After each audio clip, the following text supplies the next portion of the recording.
மித்ரா டிவிக்காக அவினாசி ஜோதிலிங்கம், பிரசன்ன ஜோதிட ஆராய்ச்சியாளர். இந்த சேனலை நீங்கள் முதல் முறையாக பார்க்குறீங்கன்னா சப்ஸ்கிரைப் பண்ணிக்கங்க, பெல் பட்டன் ப்ரெஸ் பண்ணுங்க, ஆல் அப்படின்ற ஆப்ஷன் இருக்கும் அதையும் ப்ரெஸ் பண்ணிக்கங்க. இந்த சேனலுக்கு உங்களுடைய பொன்னான ஆதரவுகளை தொடர்ந்து கொடுங்க. நம்ம நிறைய விஷயங்களை நம்ம சேனலில் பார்த்துக்கிட்டே வரோம். அதன்படி இன்னைக்கு பார்க்க இருக்கிற தலைப்பு, ஜாதகத்தில் ராகு திசா யோகமா தோஷமா?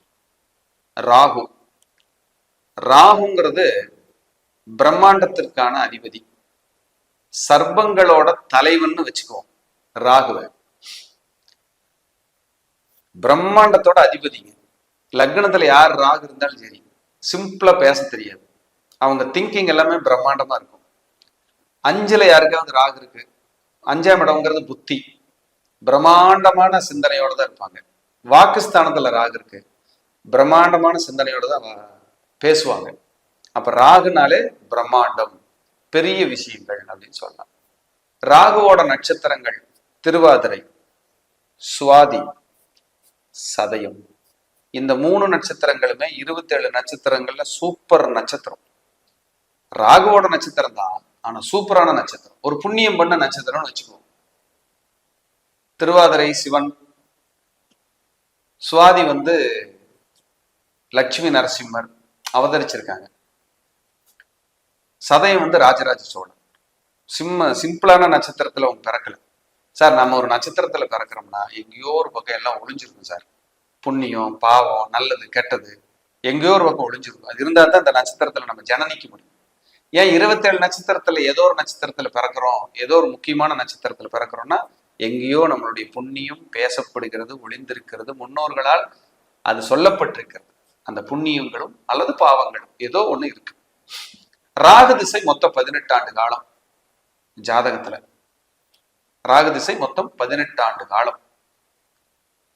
இளம் வயதுல ராகு வரக்கூடாது. பிறந்து 25 வயசுக்குள்ள ராகு வந்துச்சுன்னா படிப்பை கெடுக்கிறதுல முன்னுரிமை. நல்லா படிக்கிறாங்க சார்னா தாய் தந்தையரை பிரிச்சு ஹாஸ்டல்ல போட்டு, இல்ல ஸ்கின் தொந்தரவு, ஹெல்த் பிரச்சனை, உணவு பழக்க வழக்கத்தால பிரச்சனை, தோல் நோய், மனபயம், செய்வினை கோளாறுகள், வயிறு தொந்தரவு, குடல் பிரச்சனை, அலர்ஜி. பெண்களாக இருந்தா ஒரு 16-17 வயது பெண்களாக இருந்தால் வீட்டுக்கு விளக்காகுவதில் பிரச்சனை, தொந்தரவு. இந்த வீட்டுக்கு விளக்காகிற நேரங்கள்ல அவங்க படுற சித்திரவதை பயங்கரமா இருக்கும். இந்த ராகதிச காலங்கள் எல்லாம் நிறைய உலக சுகபோகங்களை அனுபவிக்கணும்னு நினைக்கிறதும் ராகதிசை தான்.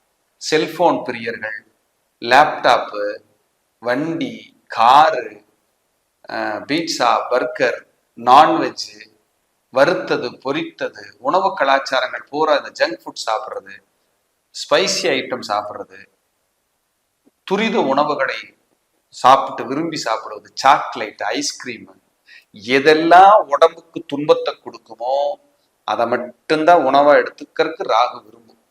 சாப்பிட தெரியாம சாப்பிட்டுட்டு நெளியறது, சாப்பிட தெரியாம சாப்பிட்டுட்டு உருள்றது. டீயும் சாப்பிடுவேன், மோரும் சாப்பிடுவேன், 2 பால்ல தானே இருக்குன்னு செந்தில் சொன்ன மாதிரி சொல்றது. அந்த உணவு கட்டுப்பாடு இல்லைன்னா உங்களுக்கு பெரிய தொந்தரவா போயிடும். இந்த ராகு திசையில பிறந்தவங்க உணவுல கவனமா இருக்கு. ஒண்ணு உடம்பு பொத்தன்னு வந்துடும், இல்ல உடம்புனால பிரச்சனை, ஹெல்த் இஷ்யூஸ் வரும். உங்களுக்கு இந்த பாம்பு கனவு வர்றது, பாம்புகள் அடிக்கடி தென்படுறது, வீட்டுல பிளவுகள், வீட்டுல எப்படி பிளவுகள்னா செவரு புலந்துக்கிறது, நிலவு பிரச்சனையா இருக்கிறது, கேஸ், ஏதோ ஒரு தோஷம், தொந்தரவு இந்த ராகு. அதே போல ராகு திசையில் செவ்வாய் திசையில பிறந்த ரெண்டாவது திசையை ராகு திசை வரும். ஃபர்ஸ்ட் திசை செவ்வாய், 2 ராகு. சூரிய திசையில பிறந்தவங்களுக்கு இந்த கரெக்டா இந்த கல்லூரி படிப்பு முடிஞ்சிற தருவாயில கிருத்திகை, உத்திரம், உத்திராடம் 20 வயசுல இந்த ராகு எட்டி பார்ப்பார். அப்பவெல்லாம் நல்ல இடத்துல இல்லைன்னா அந்த 18 வருஷம் 40 வயசுக்குள்ள உங்களை என்ன செய்தின்னு கேட்டுருவார், கொடுத்து கெடுப்பார். பொருளாதாரத்தை இழந்து போராடுறதும் இருக்கு சார். நான் ராகு திசையில இளமையிலேயே சூப்பரா வந்தேன்னு சொல்றதும் இருக்கு. பொதுவா ராகு 3, 6, 10, 11ங்கிற உபஜயஸ்தானத்துல இருக்கிறதுங்கிறது குட், கிரேட், நல்லது. குரு பார்வையில் இருக்கிற ராகுக்கு யோகம் அதிகம், சுக்கிரனோட சேர்ந்த ராகுக்கு பலம் அதிகம். நண்பர்கள் 2 பேர். யாருக்கெல்லாம் சனியோட ராகு சேருது, சூரியனோட ராகு, சந்திரனோட ராகு, செவ்வாயோட ராகு, இதெல்லாம் சேராம இருக்கு, பிறக்காமே இருக்கலாம், நல்லது. இவங்க படுற சித்திரவதையெல்லாம் கொஞ்சம் நஞ்சம் இருக்காது. இவங்க கிட்ட கேட்டீங்கன்னா ரெடிமேடா சிரிச்சுக்கிட்டு இருப்பாங்க, பிரச்சனை 1000 பிரச்சனை சொல்லுவாங்க. இதெல்லாம் ரொம்ப மன அழுத்தமா மாறிடும். அதே போல பாருங்க, யாராவது நீங்க சுக்கிர திசையில பிறக்குறீங்கன்னா உங்களோட மிடில் ஏஜ்ல ராகு வருவார். அப்போல்லாம் என்ன பண்ண முடியும்? நல்ல இடத்துல இல்லைன்னா ஒரு 50 வயசுல ராகு வருது, மோசமான இடத்துல இருக்குன்னு இருக்குது, சம்பாரிச்சது கூட இழந்துடும், போராட வச்சிடும், நெருக்கடிகளை கொடுத்துரு, அள்ளி கொடுத்துட்டு போயிடும். அப்ப அதெல்லாம் இல்லாம நல்ல இடத்துல ராகு இருந்து தசையும் நல்ல ஒரு காலங்கள்ல வருது அப்படின்னா பயன்படுத்தி ஓடி ஜெயிச்சுக்கணும். இந்த வெளியூர், வெளிநாடு, வெளி மாநிலங்கள், வேற மொழி பேசுறது, தூர தேசம் போறது எல்லாமே ராகுவோட சப்போர்ட் இருந்தா தான் பேச முடியும். இந்த மெடிக்கல்ல நவீன கருவிகள், இசிஜி, ஸ்கேன், எக்ஸ்ரே, இந்த இப்ப ரொபோட்டிக் மூட்டு அறுவை சிகிச்சை பண்றதா எல்லா பக்கம் விளம்பர பதாகைகளை பாக்குறோம்.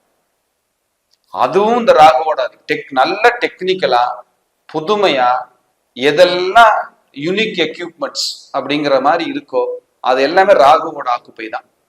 ராகு தான் அதை கொடுக்க போறார். ராகு தான். உணவு பிரியர்கள் நைட் 1 மணிக்கு வச்சு ஆப்பிள் எடுத்து சாப்பிட்டு இருப்பார், பசி தாங்கலப்பா அப்படின்னு. இதெல்லாம் ராகு. நைட்டு 12-1 மணி வரைக்கும் முழிச்சுக்கிட்டு இருந்தா ராகு.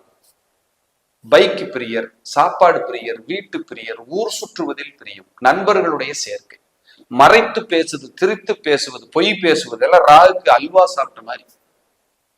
இதெல்லாம் இல்லாம பாத்துக்கணும். உங்க குழந்தைகளுக்கு இளமையிலேயே ராகு திசை இருக்குதுன்னா ஜாதகத்தை செக் பண்ணி அவர் நல்ல ராகுவா, ராகு என்ன பொசிஷன்ல இருக்காரு, என்ன பரிகாரம் எடுத்துக்கலாம், என்ன மாதிரி வழிபாடுகளை செய்யும் போது ராகுக்கு அமைதியா இருப்பாருங்கிறதெல்லாம் பாத்துக்கணும். சில நேரம் தாய் தந்தையரை பிரிஞ்சு வாழ்ற சூழல் இருக்கலாம், தத்து கொடுக்குற மாதிரி இருக்கலாம், எடைக்கெட துலாபாரம் கொடுக்குற மாதிரி இருக்கலாம், சில கோயில் வழிபாடுகள் செய்யலாம், சில ஹோமங்கள் செய்யலாம், சிலர் சர்வசாந்தி செய்யற மாதிரி இருக்கும், சிலருக்கு காலகஸ்தி போற மாதிரி இருக்கும்.